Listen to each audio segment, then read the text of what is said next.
सैयदना व नबीना व तबीब नुफूसना अबिल कासिम मुहम्मद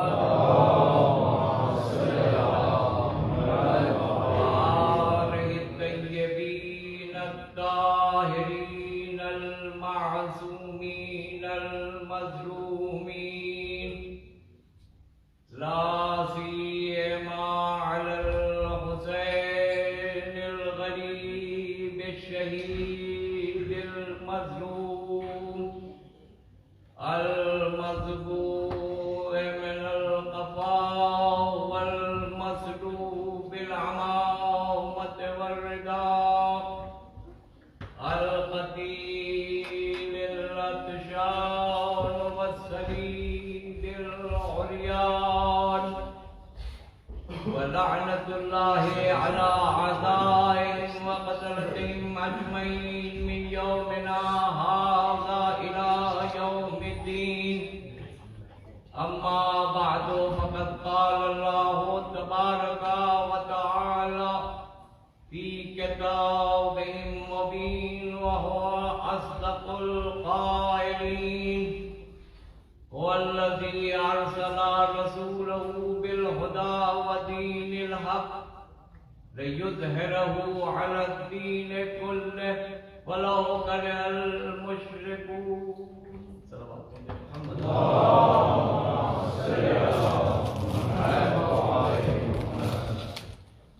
बिरादरान अज़ीज़, हयात के सन्नाटे में कुदरत ने इंसान को बेसहारा नहीं छोड़ा कि इंसान की हिदायत के वास्ते उसने मुअल्लिमीन को भेजा, अंबिया को भेजा कि इंसान अपने वजूद को समझे, अपनी हकीकत को समझे, अपने मर्तबे को समझे, पर्पस ऑफ द लाइफ क्या है उस चीज को समझे। तो ये एक फितरी बात है कि जिस तरह से एक बाप है तो उसकी जिम्मेदारी है कि जो उसके बच्चे हैं, जो उसके चिल्ड्रन हैं, उनको अच्छी से अच्छी तालीम दे।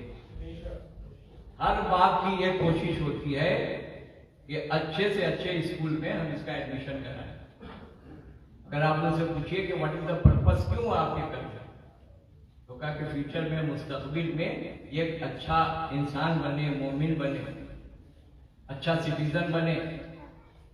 तो इंसाफ से बताइए कि बाप और माँ जो एक जाहिरी जरिया है दुनिया में आने का, उनके दिल में तो इतनी मोहब्बत है कि वो ये चाहते हैं कि बच्चा अच्छी तालीम हासिल करे, गलत रास्ते पर न जाए।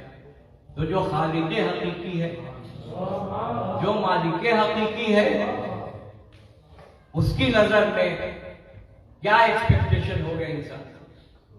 रसूल इस्लाम गुजर रहे हैं, रिकात चल रही है, औरत खड़ी है वहां, तो रसूलुल्लाह ने असहाब से कहा कि पूछो ये बच्चे को आग में डालेगी। अल्लाह अकबर, कैसी बात है नबी खुदा, ही तो मेरा बच्चा है, मैं इसको आग में नहीं डाल सकती। तो कहा कि अगर किसी तरह से ये आग के करीब चला भी गया तो मेरी कोशिश होगी पूरी कि इसको बचा दूं, तो अगर चला गया तो मेरे लिए मौत से कम न हो। रसूल साहब की तरफ मुतवज्जे हुए कि जिस तरह से इस माँ को बच्चे से मोहब्बत है, आग से बचाना चाहती है, अल्लाह को अपने बंदों से उससे ज्यादा मोहब्बत है। वो ये नहीं चाहता है कि कोई बंदा आग में जले, और जिस तरह से माँ आग से बचाने के लिए हर कोशिश करती है, उस परवरदिगार ने भी अंबिया को भेजा, रसूलों को भेजा, किताबों को भेजा, सहीफों को भेजा। मकसद सिर्फ ये था कि तुम नारे जहन्नम से निजात पा जाओ। और मासूम बयान करते हैं कि जिस तरह से एक गुमशुदा भेड़ के मिलने से चरवाहे को खुशी होती है, भाई कोई चरवाहा है तो उसकी 20-25 शिप्स है, एक अगर शिप उसकी गुम हो जाए, एक गोट गुम हो जाए तो उसे बड़ी बेचैनी होगी, परेशानी होगी। और अगर मिल गई तो उससे खुशी होगी। तो मासूम फरमाते हैं कि जिस तरह से गुमशुदा भेड़ के मिलने से चरवाहे को खुशी होती है, ठीक उसी तरह से एक नाफरमान बंदे के राह रात पा जाने से अल्लाह को खुशी होती है। अगर बंदा राह रात पर आ गए तो उस अल्लाह को खुशी होती है। और ये उसका करम है मुसलसल है जो उसने अपने बंदों पर जारी रखा। मैंने आपके सामने अर्ज किया कि उसकी कुदरत, उसका मजहब, वो सबके लिए। आज जो एतराज होता है इस्लाम के ऊपर कि यहाँ डिस्क्रिमिनेशन है और बहुत तरह की बात जो आप हमसे बेहतर जानते हैं, मैंने कल आपके सामने अर्ज किया था कि ये जो रिप्रेजेंट किया गया है, जो इस्लाम की सूरत पेश की गई है, उसका की गलती। वरना जिसने भेजा है किताबों को भेजा तो मौलिम भी उसी ने भेजा। कि अगर आप उस मौलिम के जरिए समझेंगे तो एक लिखने वाला लिखता है ये इल्जाम बिल्कुल गलत है इस्लाम के ऊपर कि इस्लाम तलवार के जोर पर फैला। वो कहता है इस्लाम की गैर मजहब हिंदू कि भाई हम तो ये देखते हैं कि इनकी जो बाइबल है, इनकी जो किताब है, और उसको जब खोलते हैं तो फर्स्ट लाइन, पहली आयत जो निकलती है उसमें निकलती है बिस्मिल्लाहिर्रहमानिर्रहीम,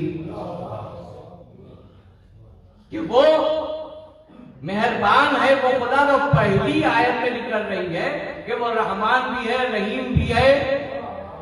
रहमान सबके लिए है, रहीम मोमिनीन के लिए।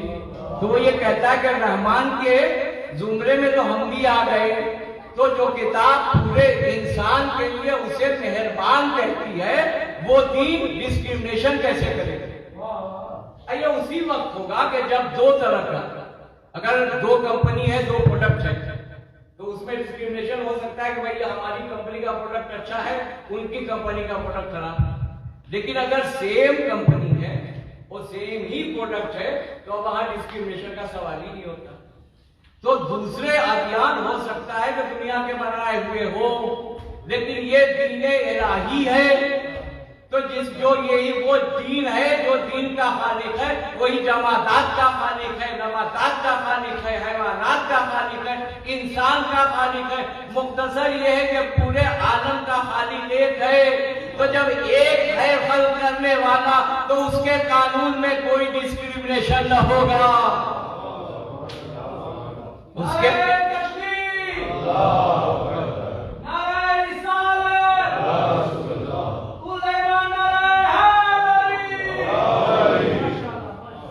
तो वहां कोई डिस्क्रिमिनेशन का सवाल नहीं होता, इसलिए कि उसकी रहमानियत तो सबके लिए है। जो मानेगा उसके लिए भी, जो नहीं मानेगा उसके लिए। जनाबे मूसा को एक पर जा रहे, उन्हें ये शरफ हासिल था कि अल्लाह से बात होती थी। एक मंचला रास्ते में मिला, कहा मूसा कहाँ जा रहे हो? कहा तो दूर पर जा रहे, अल्लाह से बात करने जा रहे। तो कहा मेरा भी मैसेज पहुंचा देना। क्या मैसेज है? क्या उससे ये कह देना कि हम उसे खुदा मानते नहीं, हम उसकी बंदगी से इनकार करते हैं, लिहाजा जो उसकी ब्लेसिंग हमारे ऊपर है उसको वो बंद करते हैं। तो जनाबे मूसा करीम खुदा कोहे तूर पर गए। अब वो सारी गुफ्तगू जो होनी थी हुई। अब जनाबे मूसा क्या कहे? तो जब वापस चलने लगे तो उधर से आवाज आई कि मूसा एक बंदे का पैगाम न पहुंचाया। अब मैं अपनी जबान में कहूं कि जनाब मूसा ने शायद कहा होगा परवरदिगारा क्या कहूं, वो तो एक बदतमीज आदमी है, अपनी जबान से कैसे कहूं? तो अजब नहीं, वो जो दिलों के राज से वाबस्ता है वो जानने वाला है। क्या मूसा जाके उससे कह देना उसने बज़ाहिर मेरी बंदगी का इनकार कर दिया है, मैंने अपनी खुदाई का इनकार नहीं किया। तो जिस तरह सब बंदे को मैं दे रहा हूं उसी तरह मुंशी भी देता है। अब उस आयरे को भी हार्डकोर काफी था, खड़ा हुआ था, एक बार जस्ट वेटिंग के देखे मूसा क्या रिप्लाई लेके आते हैं। तो जैसे आए तो कहा कि मूसा ये बताओ मेरा पैगाम पहुंचाया? कुछ जवाब भी मिला? अब जो जवाब जनाबे मूसा ने सुनाया तो अब इसके बाद ये कहाँ गुंजाइश थी कि वो कुफ्र को आपको माफी रहता। कहा मूसा वो बड़ा करीम है, मेरे समझने में गलती हुई है, मैं तौबा करता हूँ, तुम करीम खुदा हो, माफी दिलवा दो। सलावत भेजे।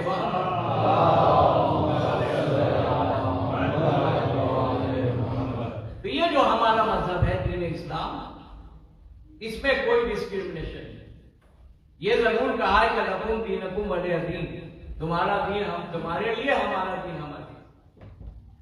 और ये याद रखिए कि ये तलाश जो है एक फितरी तलाश है। तलाश माबूद जो है, तलाश हक जो है, ये एक फितरी तलाश है कि जिस तरह से इंसान को भूख लगती है, प्यास लगती है, तो अब जाहिर है कि वो चाहता है कि इसको भूख को मिटाएं, प्यास को मिटाएं। और अभी अलग बात है कि उसे कैसा खाना मिलता, उसकी कोशिश ये होनी चाहिए कि पाक और साफ खाना मिले, हलाल खाना मिले। उसकी कोशिश ये होनी चाहिए कि अच्छा पानी मिले। लेकिन जिस तरह से भूख और प्यास है, उसी तरह से तलाश हक भी है। फितरी तौर पर इंसान की तबीयत ये उसे कह रही है कि कोई है कि जिसने हमें पैदा किया, कोई है जो हमारा माबूद और खालिक। और इसको समझने के लिए तरह तरह की चीजों, पहले फलसफा आया, फलसफियों ने समझने की कोशिश की कि कोई है या नहीं। रसल का नाम आता है, बहुत बड़ा फिलोसफर, ओवर 100 ईयर्स वो जिंदा रहा। लेकिन आखिर में क्या हुआ, जब दुनिया से जाने लगा तो उसके साथियों ने कमेंट किया कि he was the philosopher of no philosophy. बहुत कोशिश की कायनात को समझाने, उसको समझाने के लिए, लेकिन he was the philosopher of no philosophy. और उसका जो दिवाचा है, भाई I am not a Christian, उसमें उस चीज को उसने बयान किया है कि वो मजहब कि जिसकी बुनियाद फितरत पर नहीं है, जिसने फितरत से बगावत की या इंटेलेक्ट के खिलाफ बात की है, वो मजहब खत्म हो गया। लेकिन वो मजहब जो फितरी मजहब है, वो मजहब जो अक्ल की बात करता है, वो कभी खत्म नहीं हो सकता। और इस्लाम वो मजहब है जो फितरी मजहब है। इस्लाम वो मजहब है जो अक्ल की बात करता है। भाई एक आदमी जब कन्वर्ट हुआ क्रिश्चियनिटी के बाद, वो मुसलमान हुआ, तो उसका स्टेटमेंट ये था कि I have not converted to Islam, I have merely reverted back to my birthright religion. मैंने मजहब तब्दील नहीं किया है, बल्कि मैं अपने फितरी और पैदाइशी मजहब की तरफ पलटा हूं। और जब उसे कन्वर्टर कहा गया तो उसने कहा कन्वर्टर न कहा जाए, मुझे रिवर्टर कहा जाए कि मैं पैदाइशी मजहब की तरफ पलटा हूं। नबी की हदीस मौजूद है कि हर बच्चा फितरत इस्लाम पर पैदा होता है। ये माँ बाप है जो उसे यहूदी, मजूसी और नसरानी बना।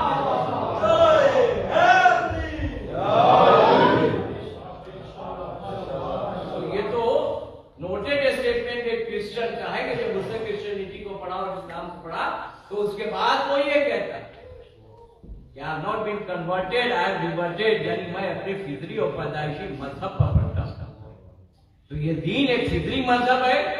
और जहां तक इंटेलेक्ट और अक्ल की बात होती है, तो इसी रसल ने मजाक उड़ाया है ट्रिनिटी के फलसफे का कि father is God, son is God, holy spirit is God, and yet they all are not three, they are one.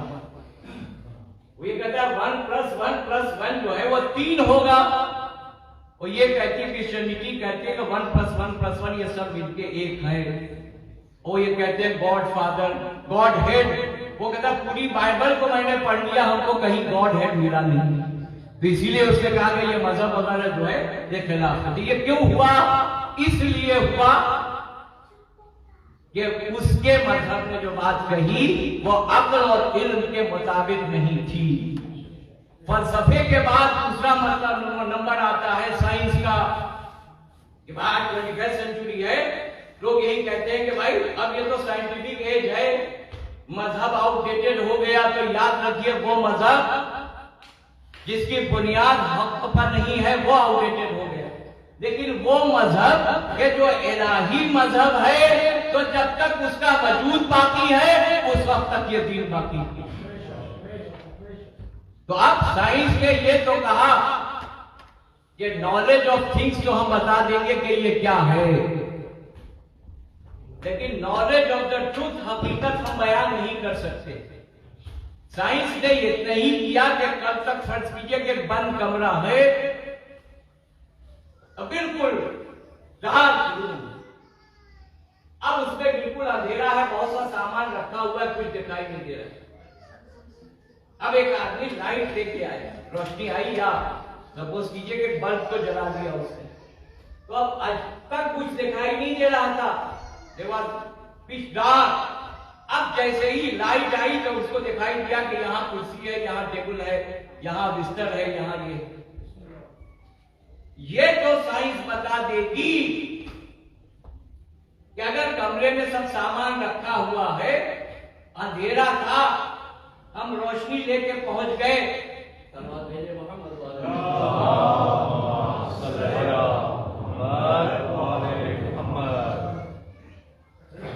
तो ये तो पता चल जाएगा कि इस रूम में ये जो सामान रखा हुआ है ये है। अब तक अंधेरा था तो हमें दिखाई नहीं दे रहा था, अब हमें सब दिखाई दे रहा है।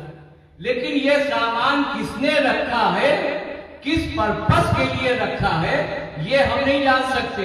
बस साइंस इतना ही बताएगा कि ये आलम में क्या चीज है, इल्म की रोशनी में ये बताएगा कि कहां क्या रखा है, लेकिन क्यों रखा है, इसका मकसद क्या है, ये साइंस नहीं बता सकती है। साइंस ने पहले ही हाथ उठा दिया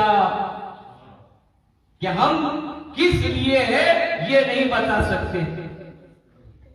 तो मालूम हुआ कि साइंस भी वहीं तक मौजूद है कि जो कुछ है साइंस वो बता दे, लेकिन ये क्यों है ये साइंस नहीं बता सकती।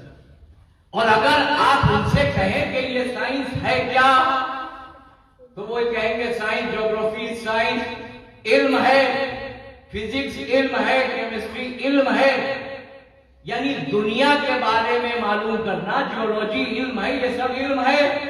यही सब तो है कि आप जो कुछ साइंस में इल्म पढ़ रहे हैं ये सब कुछ दुनिया के बारे में। तो इंसाफ से बताइए कि जब क्रिएशन के बारे में जानना इल्म है तो क्रिएटर के बारे में जानना बैकवर्डनेस कैसे हो सकता है।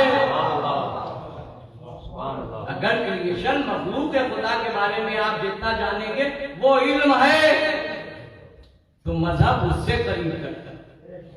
और साइंस और मजहब में यही फर्क है कि साइंस ने एक एप्पल को देखा, बहुत अच्छा, इसके अंदर कैल्शियम है, प्रोटीन है, डॉक्टर तशरीफ फरमा है कि खाइएगा तो ये फायदा होगा, ये फायदा होगा, ये फायदा होगा। भाई कहते हैं ना Apple a day kids and doctor. तो सेब खाने से साइंस ये बताएगी कि इसमें ये इसके कंपोनेंट है, ये फायदा होगा। साइंस सोर्स के ऊपर ध्यान नहीं देता है कि कहां से मिला। अब वही एप्पल लेके हम तिगलो काबा के पास आ गए कि बताइए इसे खाएं या नहीं। अब इन्होंने कहा जरूर खाइए, बहुत अच्छी चीज है, लेकिन ये बताइए कि सोर्स क्या है, कहीं चुराया हुआ तो नहीं है, किसी से छीना तो नहीं है। हमने कहा भाई साइंस से पूछा तो साइंस ने कहा कि बहुत अच्छी चीज है। इब्ला कहेंगे कि साइंस की नजर सिर्फ मादे और जिस्म तक है, हम इस्लाम की रोशनी में नजर रूह तक है। ये अगर छीना हुआ होगा तो मुमकिन है कि जिस्म को तो फायदा हो लेकिन रूह गलीज हो जाएगी।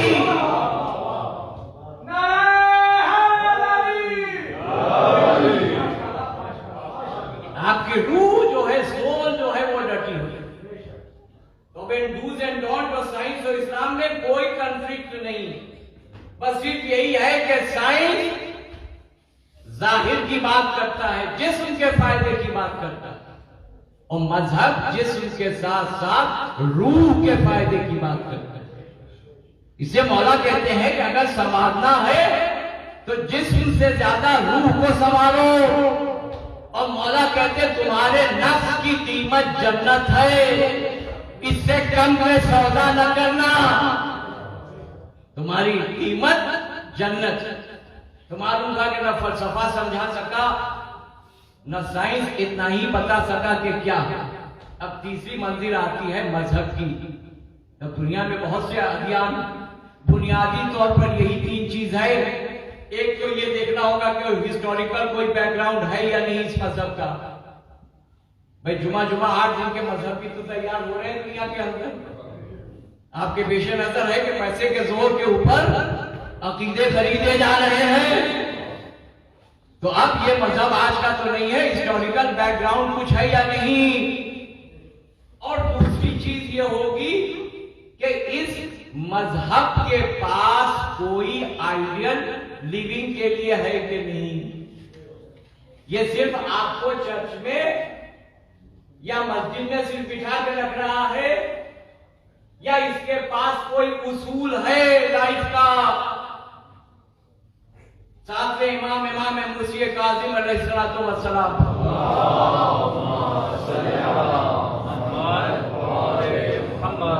वो बताते हैं कि अपने 24 आवर्स को 3 पार्ट में बांटा, डिस्ट्रीब्यूटेड इन 3 पार्ट।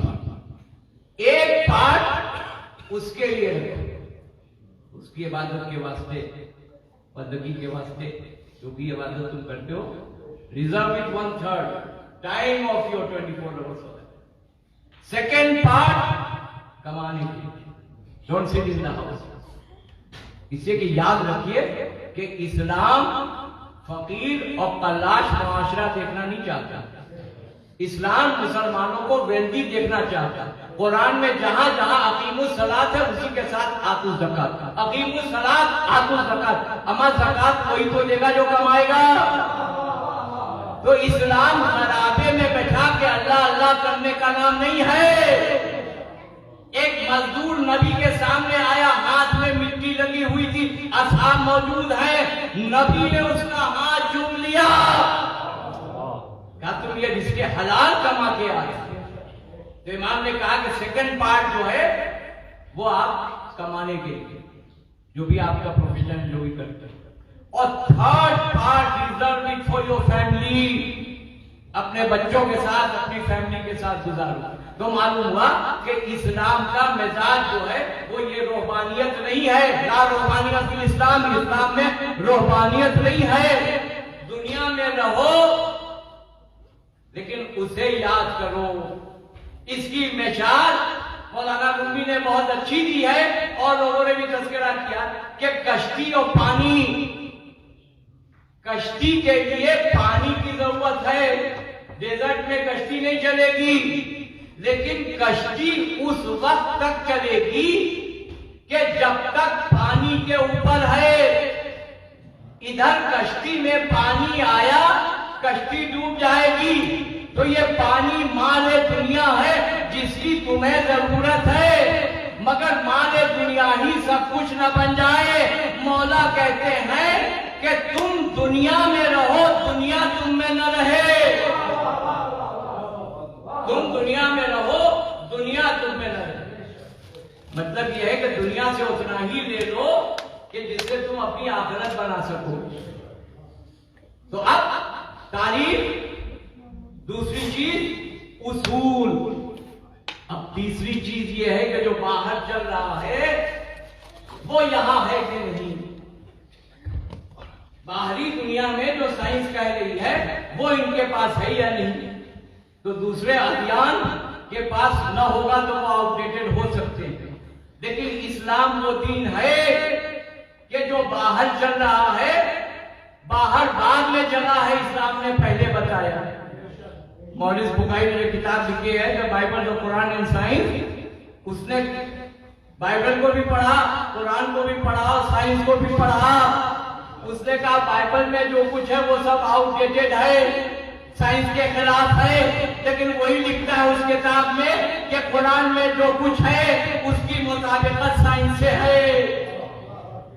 अमा खिलकते इंसान, गर्दिशे ज़मान का जब कंसेप्ट आया कि ये दुनिया घूमती है, तो ये कंसेप्ट गैलीलियो ने दिया। आप जानते हैं कि जब उसने ये नजरिया दिया कि जमीन घूमती है, चक्कर लगाती है, तो जितने चर्च वाले लोग थे वो खिलाफ हो गए।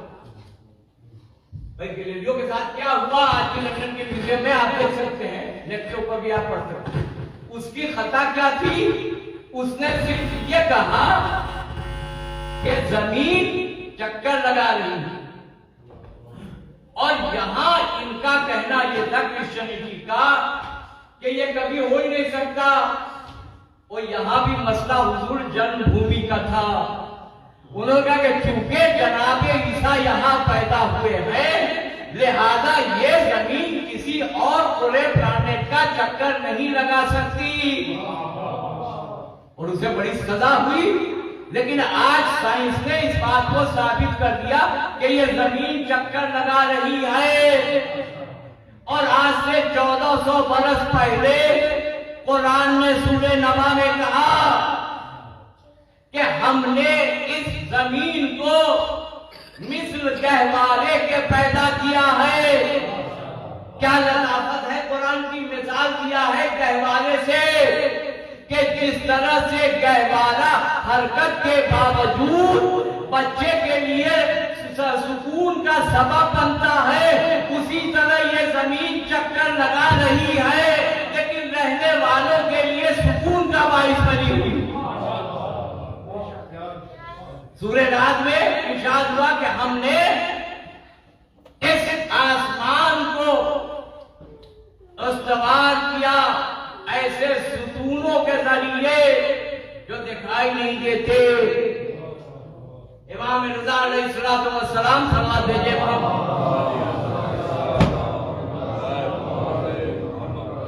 उनसे पूछा कि मौला कुरान ये कह रहा है कि सुतून है, बगैर सुतून के? तो मौला ने कहा कि सुतून है मगर दिखाई नहीं देते। ये वो ग्रेविटेशनल फोर्स है जिसकी तरफ कुरान ने इशारा किया कि वो एक ग्रेविटेशनल फोर्स सुकून की सूरत में है मगर दिखाई नहीं देता। ये वो हकीकतें हैं कि जो कुरान में मौजूद है।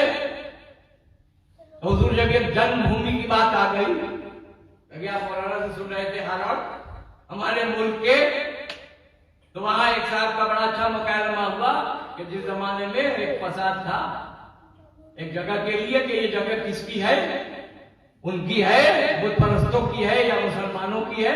वो मस्जिद का मामला जब तूल पकड़ा तो वो अपना बता रहे थे हमारा मुकालमा एक उनके बड़े आलिम से हुआ जो सिर्फ अल्लाह अल्लाह कहते हैं। तो उन्होंने कहा देखिए ये सब तो बड़ी शरारत हो रही है, जो कुछ हुआ आपके पेशे नजर है। तो उन्होंने पूछा होना क्या चाहिए?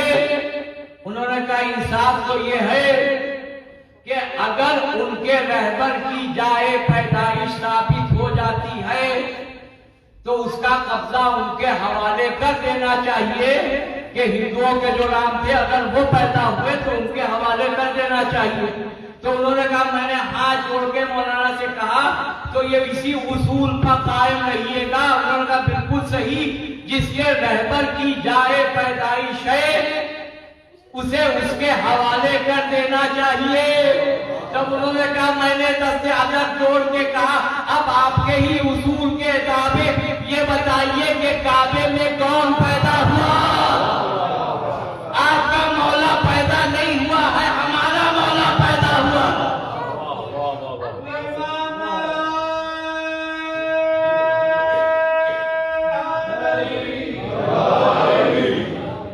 तो ये जब तय हो गया तो जिसका है उसके हवाले, तो मालूम हुआ कि इस्लाम एक मुकम्मल निज़ाम है कि जो ना फलसफे से समझा जाएगा ना साइंस जरूर आपकी मदद करेगी समझने के लिए, बल्कि साइंस तो एक कनीज है जो कुरान की हक़ानियत को बाहर निकाल रही है। कुरान में सब कुछ है मगर आज तक फरजंदाने तौहीद की नजर उधर पहुंच न सकी, और इसकी वजह यह है कि उसे छोड़ दिया जिसे कुरान से वाबस्ता नबी ने किया था। कल आपके सामने अर्ज किया था ना कि ये सोर्स की बात थी कि किसके जरिए पहुंचा, असहाब के जरिए, अज़वाज के जरिए, अहले बैत के जरिए। अब इस असहाब में भी नहजुल बलागा में भी मौलाना ने बयान किया है कि 4 कैटेगरी थी। कुछ वो थे जो आए थे इसीलिए कि काले को गोरा कहेंगे, गोरे को काला कहेंगे। तो ये इस्लाम की तारीफ है कि आने वाले आए हैं, नबी ने कुछ कहा, सुनाया कुछ, अपने मतलब की बात कह ली, जो हक था उसे दबा लिया।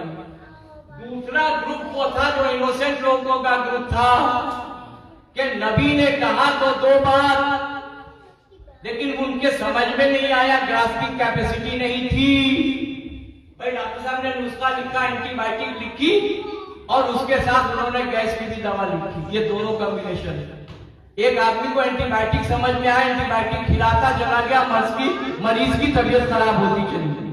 इसलिए कि डॉक्टर ने 2 लिखा था, वो 1 समझा। और तीसरा ग्रोह वो था कि जो नासिक और मनसूख को न समझ सका। नबी ने बच्चे को देखा, कहा कि इंसान को देखा, कहा तुम्हें शुगर है, मिसाल दे रहा हूं, तुम मीठा न खाना। अब वो जो बाहर गया और जहां गया उसने यही बयान किया, मैंने खुद नबी को सुना है, नबी ने कहा कि मीठा न खाना। तो अब जाहिर है कि वो वक्ती उसूल था, उसके लिए हुक्म था, उसने इसको जनरलाइज कर दिया।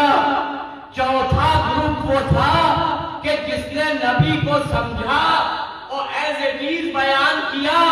जब इस चौथे ग्रुप पर नजर देखेंगे तो ये बहुत लिमिटेड है। सलमान की सूरत है, मेहदाद की सूरत है, अम्मार की सूरत है, और ये जितने हैं जब सब रिवायत करते हैं तो मौला अली से रिवायत करते हैं।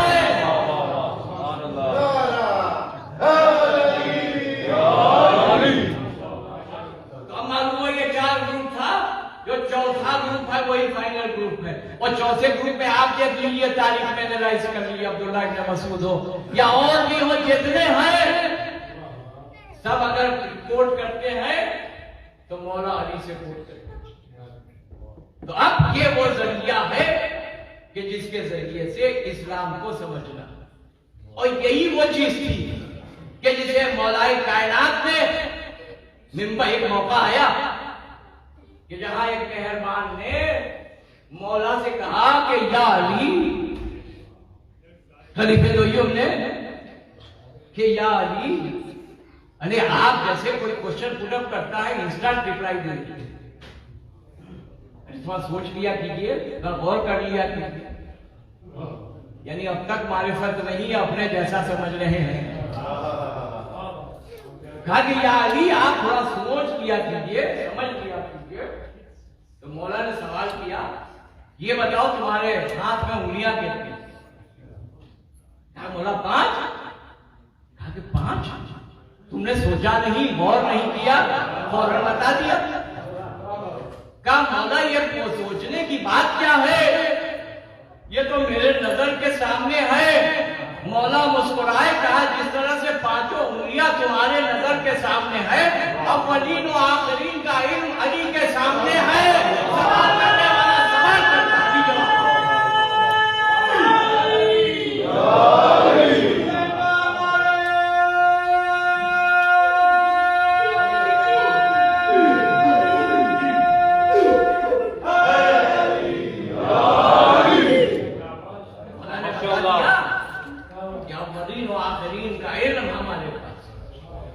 और ये सब असहाब थे, लेकिन बाद नबी किसी और ने ये नहीं कहा, मौला ने कहा आओ मैं तुम्हें बताऊं कुरान की कौन सी आयत मक्के में नाजिल हुई, कौन सी मदीने में नाजिल हुई, कौन सी सफर में नाजिल हुई, कौन सी हजर में नाजिल हुई।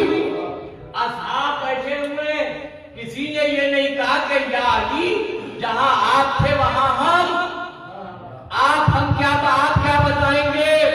वो याद रखिए, ये वही कर सकता है कि जिसे पूरी मारिफत हो, जिसके पास इल्म हो।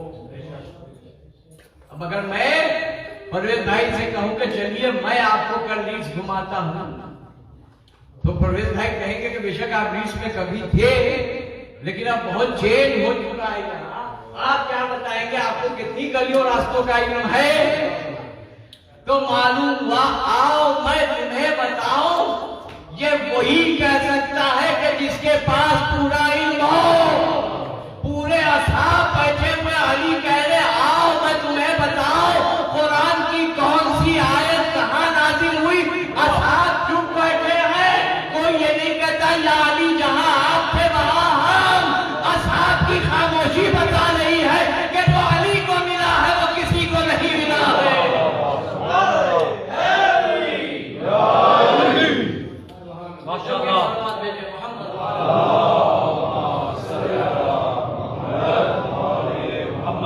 अली को मिला है वो किसी को नहीं मिला, इसलिए कि अली ने किसी और से नहीं सीखा है, इल्म हासिल किया है बराह रास्त नबी से लिया है।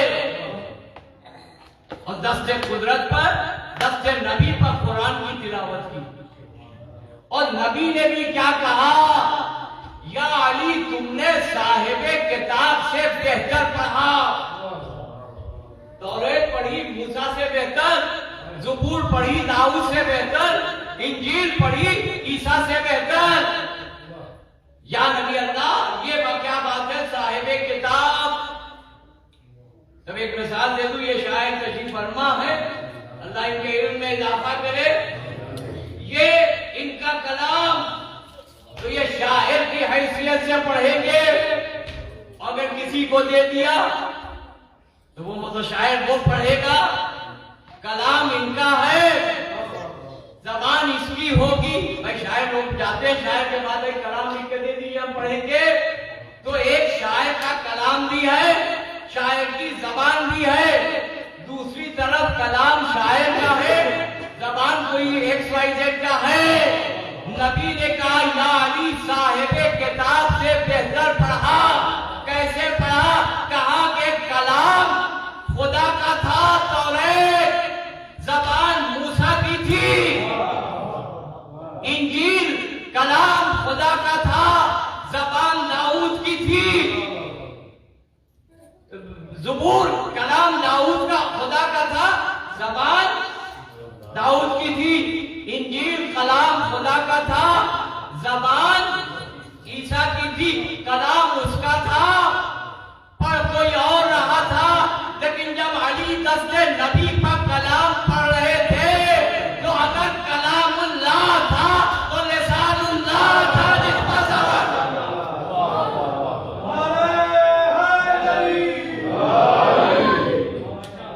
कलाम भी उसका था, उस जबान भी कोई और न थी, बल्कि वो लिसानुल्लाह था। और याद रखिए कि हर शय की 4 सूरतें होती, 4 सूरतें। कोई भी चीज, सपोज एक हैंकरचीफ है, तो एक ज़हनी है, दिमाग में आएगा कि हैंकरचीफ कैसा होगा, रुमाल कैसा होगा, ये एक ज़हनी हुआ। दूसरा हुआ मकतूबी, कागज पर लिख दिया, रुमाल हैंकरचीफ। तो न ये ज़हनी तसव्वुर पसीना पोंछने में मदद करेगा, नहीं ये कागज पर लिख के 100 मरतबा भी लिख दे तो इससे कोई फायदा नहीं होगा। और एक वो चीज है कि जबान से कहा रुमाल रुमाल रुमाल, तो ये 3 का कोई मतलब नहीं हुआ। चौथा जब कहेंगे हाथ में, तो ये है रुमाल, इसका इस्तेमाल कर सकते हैं। तो हर शय की 4 सूरतें हैं, 3 मुहम्मल है, एक हकीकी है, मोजेज़ा है ज़ात अमीरुल मोमिनीन का, कि अगर ज़हन में तसव्वुर अली आया तो वो भी इबादत है, ज़बान पर अली अली आया तो वो भी इबादत है, कागज पर अली अली लिखा तो वो भी इबादत है, और अली सामने आ गए तो वो भी इबादत है।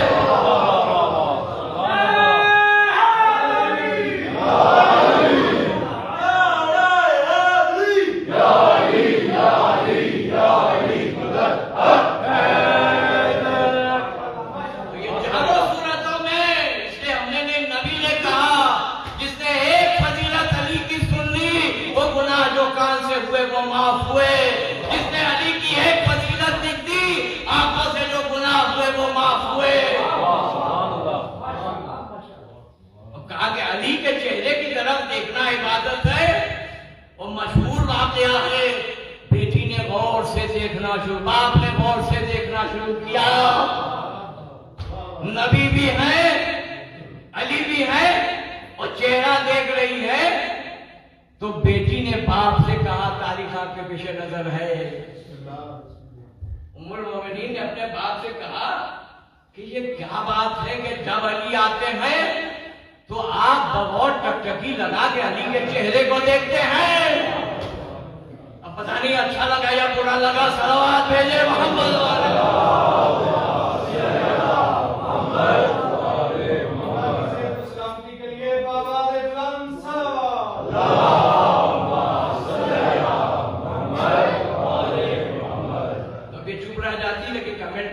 अच्छा नहीं लगा, तभी ऑब्जेक्ट किया कि क्या बात है। तो बाप ने फौरन पलट के उम्मुल मोमिनीन से कहा कि बेटी, तुम्हें नबी की वो हदीस मालूम नहीं है कि अली के चेहरे पर नजर करना इबादत है।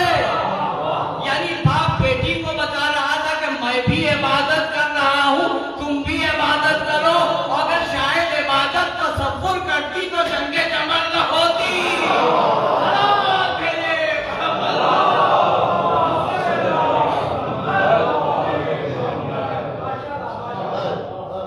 बेटी को कहा, और ये देखिए कि कमाल है इस बात का कि नबी कह रहे हैं अली का जिक्र इबादत, जिक्रो अली ने बादा, अली का जिक्र इबादत। किसी की लाइफ का होता है कि कुछ परसेंट होता है कि जो बड़ा होगा तब उसका तस्करा होगा।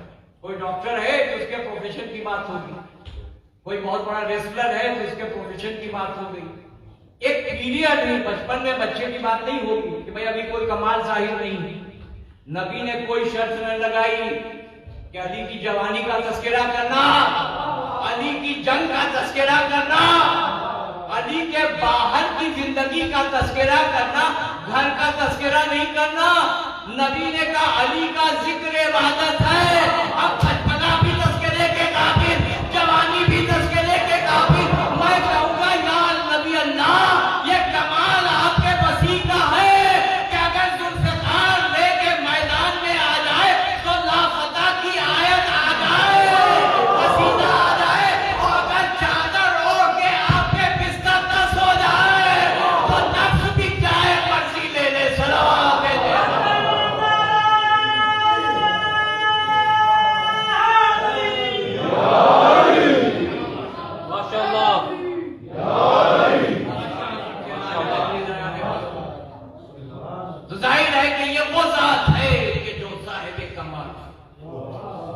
कहती है मुसलमानों के अगर तुम्हें दीन लेना है तो जो सोर्स है सबसे बेहतरीन सोर्स ये यकीन जानिए कि जो इनसे वाबस्ता हो गया, फोर्थ कैटेगरी के जो असहाब थे वो इतने कॉन्फिडेंट हो गए खुदा की कसम कि जीते जी जन्नत को देख लिया।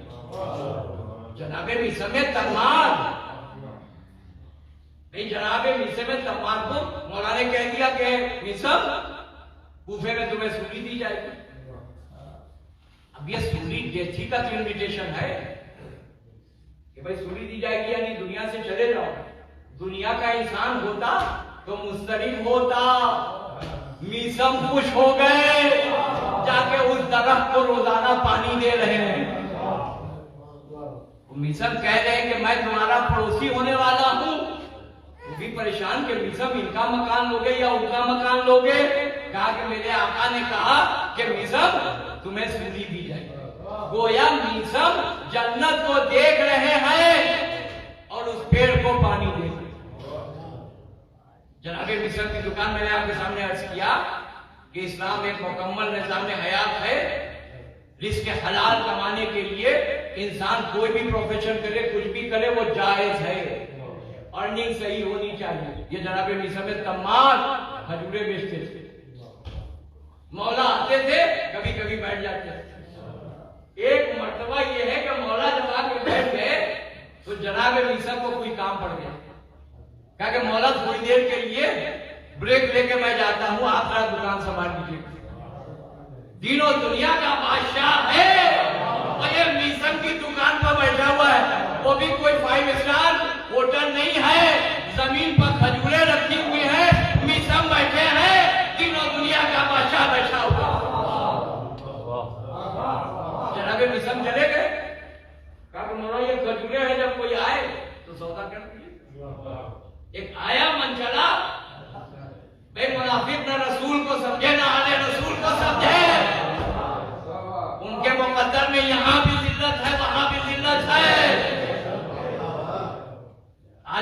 ये कहती है कि ये जुल्म हो रहा है, ये क्या हो रहा है आपके ऊपर, तो हम यही कहते हैं कि अम्मा हम तो मौला के मानने वाले हैं।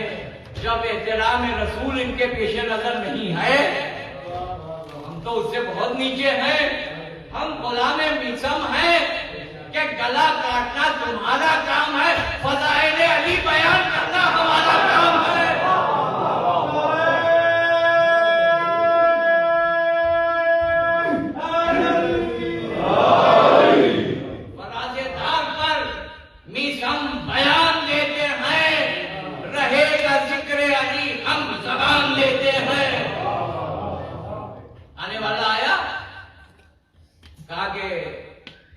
ये सिक्का है हमारे पास। मौला ने कहा कि जितनी खजूरें ले जाते हो ले जाओ। वो सिक्का रख दिया, खजूर लेके चलो। अब जो जनाबे मिसम आए, कहा तो मौला कुछ बिजनेस हुआ या नहीं? कहा कि एक आने वाला आया था, ये सिक्का रख के गया। अब तारीख बताती है कि जनाबे मिसम ने जो सिक्का उठाया तो कहा मौला ये तो खोटा सिक्का है। मौला आपने तो बिजनेस भी किया और ये खोटा। मौला मुस्कुराए, कहा कि घबराओ नहीं, जो लेके गया है फिर पलट के आएगा। ये मुनाफिक किस्म का आदमी था। अब बीवी इसकी मौला की चाहने वाली थी। जब ये घर पर गया तो घर में जाके बीवी से कहा कि देखो तुम कहते हो कि इनके पास बहुत इल्म है, को नफ्र कुफ्र नपाशक यानी उसकी जबान में कि माज़अल्लाह हम बेवकूफ बना के चले आए। बीवी मोमिना थी, कहा ये हो ही नहीं सकता।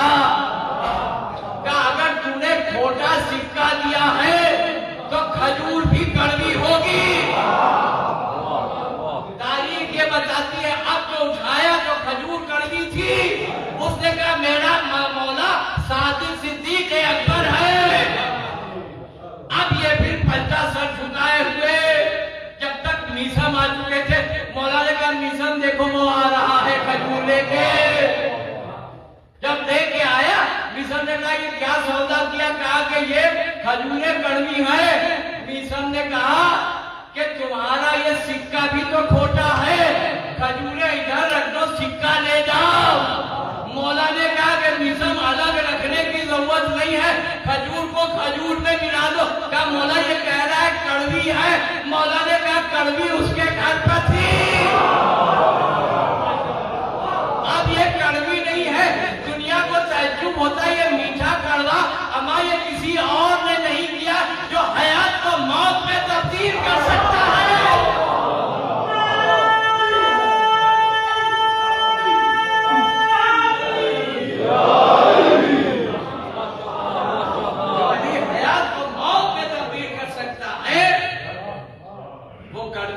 मीठा वो कड़वी क्यों नहीं बना सकते? तो ये वो कमिटेड लोग थे कि जो आले मोहम्मद के चाहने वाले थे। पानी दिया और यही कूफे की गली, इसमें जनाबे मिसम है और जनाबे हबीब। तारीख ये बताती है कि दोनों में कन्वर्सेशन हो रहा है। जनाबे हबीब ने कहा कि मिसम तुम्हें मौला ने कहा कि सूली दी जाएगी। अब जनाब मिसम कहते हैं कि हाँ मुझे यही मालूम कि तुम मौला हुसैन की नुसरत में करबला में शहीद की। दोनों एक दूसरे को खबर दे रहे। लोग जो वहां पर खड़े थे उनको तअज्जुब हुआ, लोगों ने कहा भाई क्या मामला क्या? अभी यहाँ मिसम खड़े थे और यहाँ अभी इब्न मज़ाहिर खड़े थे, दोनों एक दूसरे को प्रेडिक्शन कर रहे थे कि तुम्हें सूली दी जाएगी, तुम करबला में शहीद किए जाओगे। रुशैद हुजरी मौला के बड़े सहाबियों में से हैं, तो उन्होंने कहा मिसम एक बात करना भूल गए कि हबीब करबला में शहीद होंगे, सर उनका पूछे जाएगा। खुदा की कसम ये वो अली के चाहने वाले थे कि जो मौत को गले लगा रहे थे हक के वास्ते। बस अल्लाह जनाबे हबीब है वो कूफा, बूढ़ा सहाबी है, कुरान का मुअल्लिम है। और आलम यह है कि जनाब हबीब के बारे में ये मिलता है कि जब ये छोटे थे रसूल इस्लाम का गुजर हो रहा था तो रसूल ने देखा कि बच्चे खेल रहे थे। तो रसूल ने जनाब हबीब को करीब बुलाया और प्यार किया। असाद जो साथ में थे उन्होंने पूछा कि मौला इस बच्चे में कौन सी खास बात था? तो नबी ने कहा कि मैंने देखा है एक मौके पर मेरा हुसैन भी साथ में खेल रहा था, तो हबीब का तर्ज अमल ये था कि हुसैन के पांव की खाक को लेकर हबीब अपने माथे पर लगा।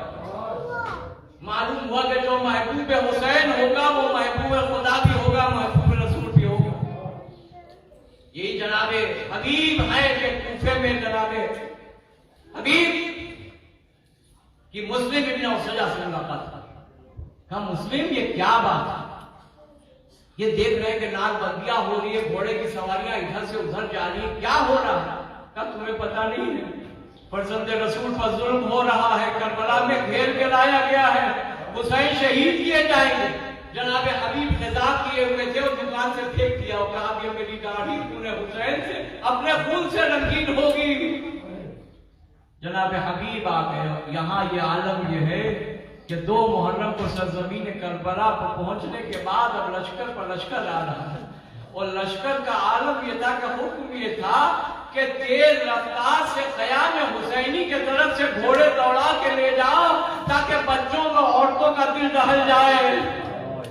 जनाब ज़ैनब ने मौला से पूछा कि ये भैया लश्कर पर लश्कर आ रहा है भैया, ये भैया आपने भी अपने किसी नासिर को बुलाया है? इमाम सर झुकाए हैं, कहा कि हाँ बहन अगर तुम कहती हो तो मेरा एक दोस्त है हबीब इब्न मज़ाहिर, कहा ये भैया उसे खत लिखिए। इमाम ने खत को लिखा और जब खत लिख चुके इमाम के मर्तबा जनाब ज़ैनब करीब आई, कहा भैया खत लिख लिया? कहा हाँ बहन खत लिख दिया। कहा ये भैया मेरी तरफ से एक जुमला और ऐड कर दीजिए कि ए हबीब अगर तुम्हें नुसरत के लिए आना है तो आने में जल्दी करो। सलाम औसानिए ज़हरा पर। अरे भाई का इतना ख्याल था लेकिन असले आशूर भाई का लाशा जमीने करबला पर पड़ा होगा। बस अज़ादारों चंद और आपकी सहमत तमाम कि जनाबे हबीब का कासिद कूफे में पहुंचा। यह उस वक्त पहुंचा जब जनाबे हबीब अपनी ज़ौजा के साथ बैठ के खाना खा रहे। जब कासिद ने नॉक किया, ज़ौजा ने कहा मालूम होता है कि दरवाजे पर कोई आया है। जनाबे हबीब गए, देखा कि कासिद है। कहा मैं मौला हुसैन का कासिद हूँ। अमामे से निकाल के एक खत दिया। हबीब ने खत पढ़ा, लिखा हुआ था ए हबीब तुम्हें मेरी क़राबत रसूल से मालूम है, मैं दुश्मनों में गिर चुका हूँ। ए हबीब अगर मुमकिन हो तो मेरी नुसरत के लिए करबला आ जाओ। तारीख ये बताती है कि हबीब ने खत को जेब में रख लिया, फिर आ गए तो ज़ौजा कहती है हबीब ये कौन आया दरवाजे पर? कहा कि मौला हुसैन का कासिद खत लेके आया। मोमिना कहती है हबीब क्या लिखा है खत में, सुनाओ तो। कहा क्या सुनाओ, मौला ने मदद के लिए बुलाया है, कूफे के हालात दुरुस्त नहीं है, मैं क्या करूं? एक मर्तबा मोमिना तड़प गई, कहा ए हबीब फरजंदे रसूल तुम्हें नुसरत के लिए बुला रहा है और तुम सोच रहे हो ए हबीब अगर तुम्हें नहीं जाना है तो मेरी रिदा ओढ़ो, मैं नुसरत हुसैन में जा रही हूं। हबीब तड़प गए, कहा बीबी मोमिना मैं तो तेरा इम्तिहान ले रहा था, मैं जा रहा हूँ, खुदा हाफिज घर तेरे हवाले। मोमिना ने कहा हबीब जब इमाम की खिदमत में पहुंचना कनीज का सलाम पहुंचा देना। ये अज़ादारों ज़माना पूरा शोभ है। गुलाम के हवाले सवारी किया, कहा शहरे कूफा के बाहर चले जाओ। और अब उसके बाद जनाब हबीब चले। तारीख ये बताती है कि गुलाम सवारी को लेके खड़ा हुआ है और रहवार भी मचल रहा है। गुलाम ने कहा ये रहवार घबरा नहीं, अगर मेरा आका ना आया तो मैं तुझ पर सवार होके करबला जाऊंगा। हबीब पहुंच गए, कहा अल्लाह अल्लाह मेरा आका इतना मजलूम हो चुका है कि सवारी के ऊंट और घोड़े भी तड़प रहे। जनाब हबीब ने गुलाम से कहा जाओ खुदा हाफिज तुम्हें आजाद किया। मोमिन गुलाम का हाथ को जोड़ा, कहा जिंदगी भर आपकी खिदमत की, अब जब जन्नत जाने का वक्त आया तो आप मुझे आजाद कर रहे हैं, मुझे भी ले चलिए। ए अज़ादारो, हबीब करबला में पहुंचे। जनाब ज़ैनब ने पूछा, ये फिजा, ये खैमे के बाहर चहल पहल कैसी है? कहा, बीबी, आपके भाई के बचपन के दोस्त हबीब आए हैं। जनाब ज़ैनब ने कहा, फिजा, जाके हबीब को मेरा सलाम कह दो। ए अज़ादारो, कनीज ने कहा, ए हबीब मुबारक हो, ज़ैनब ने तुम्हें सलाम कहा है। आलिफ आले मोहम्मद थे। हबीब ने सर से माने को फेंक दिया। अल्लाह अल्लाह, सानिया ज़हरा मुझे सलाम कह रही है। ए हबीब, असले आशूर के बाद यही सानिया ज़हरा होगी जिनके सर पर दाना हो। अल्लाह आपको कोई गम न दे सिवाय गम हुसैन के। परवरदिगार इन आंसुओं को रुमाले ज़हरा में जगह अता कर। ए अज़ादारो, शब आशूर गुजरी, आशूर का दिन आया।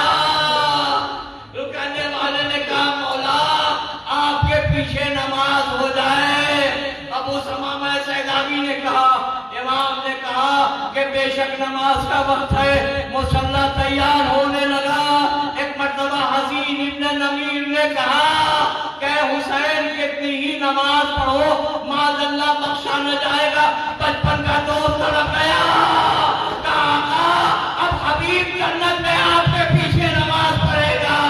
ए अज़ादारो, बूढ़ा साहबी कारिए कुरान मैदान में आया। अरे कोई तलवार मारता है, कोई तीर मारता है। अरे हबीब घोड़े पर संभल न सके, आवाज दी, आका मेरा सलाम कबूल करे। अरे हुसैन पहुंचे, हबीब दुनिया से रुखसत हो गए। ए अज़ादारो, वाक़े करबला के बाद जब कूफे काफिला गया है तो किसी और सर को तो किसी ने नहीं पहचाना, लेकिन चूंकि हबीब कूफे में मदरसे में बच्चों को कुरान पढ़ाते थे, बच्चों ने हबीब को पहचान लिया और कहा, क्या इन्होंने मुसलमानों से जंग की है? हबीब का बेटा आगे बढ़ा, कहा, मेरे बाबा का सर मेरे हवाले कर दो वरना जंग हो जाएगी। हुक्म हुआ सर दे दिया जाए। हबीब का बेटा जब सर लेके चला तो ये कहता हुआ चला, जिसका वालिद जिंदा होता है उसके सर को कोई ले नहीं जा सकता। आबिदे बीमार तड़प गए। ए आका, बाबा सर न हो के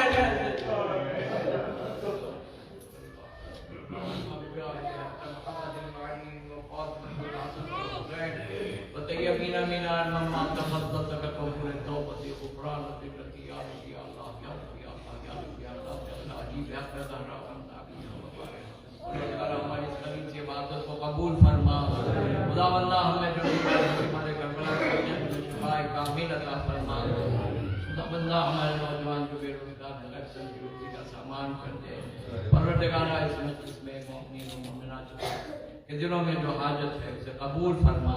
परवरदिगार यूसुफ ज़हरा इमाम ज़माना के ज़हूर में ताजील फरमा। हम सब का शुमार उनके असाब और अंसार में फरमा। माफ कर हुसैन।